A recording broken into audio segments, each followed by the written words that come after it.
Welcome to Baozi Training Leetcode solution.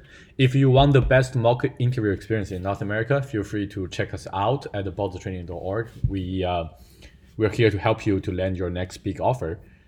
Today we're going to talk about a Leetcode problem 205 isomorphic strings. So it's a very simple problem, and that's and it is very similar to the previous one, which is a word pattern. So essentially, the problem is giving you two strings S and T, assuming they have the same length, and then they define what is more isomorphic string is basically two strings are isomorphic if the characters in S can be replaced to get T. For example, EGG, egg, and add. So E, you can replace it with A and G with D, but you cannot. Once you replace G with D, you cannot replace G with another character. So that just doesn't work that way. So yeah, it's relatively straightforward. And if you already see the problem word pattern, which I have a link here in the blog, all we need to do is basically to have a one-to-one mapping to check from string A to string B. And also we need to maintain a bijection mapping. Just double check on what bijection means. That has to be a one-to-one mapping. Yeah, and then basically we just go through, so I can show you a quick example I draw here. So all we need to do is basically a hash map and use a set to dedupe and use a hash map to build this one-to-one relationship. For example, you have EGG. So when the first time you see a character, it maps to different character, you put it in the map to just record that.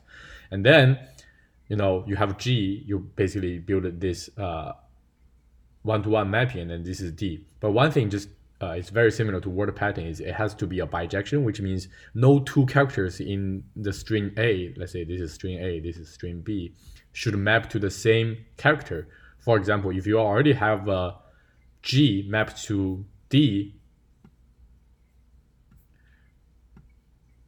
you cannot have an F that maps to D either. So that's why if we look at the code, all we need to do is basically compare character by character.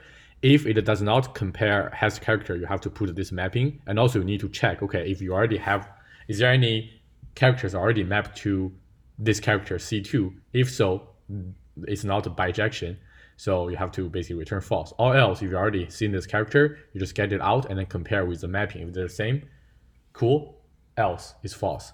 So it's very straightforward. Time complexity O(n) because you have to go through the string, and the space complexity O(n) because you need a set and also a hash map. So very simple question. If you have any questions, leave any comments down below. Don't forget to like the video and also subscribe. Thank you very much. See you guys next time.